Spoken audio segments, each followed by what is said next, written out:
Hi, I'm Sylvia from the Batavia Orchid Society. We're celebrating the Year of the Orchid. So I'm here to give you a quick tip on how to water these Phalaenopsis orchids that you buy in the grocery store. They tell you when they want water. Just watch the roots.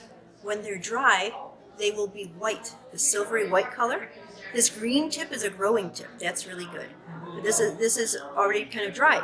When you water it, you will see that the roots turn green.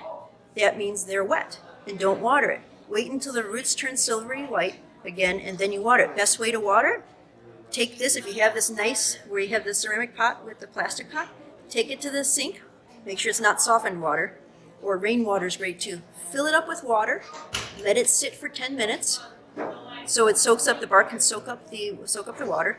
Take it out, dump out the water, let it drip out, and put it back in, and you're done watering until you take it out and you see the roots turn white. You'll feel how heavy it is when it's wet.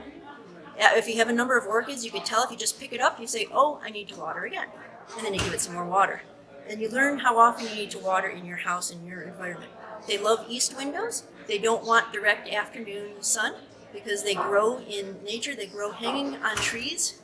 They're epiphytes. They grow in trees with their roots out in the air. So this is fine. This is perfectly fine. Don't cut these off.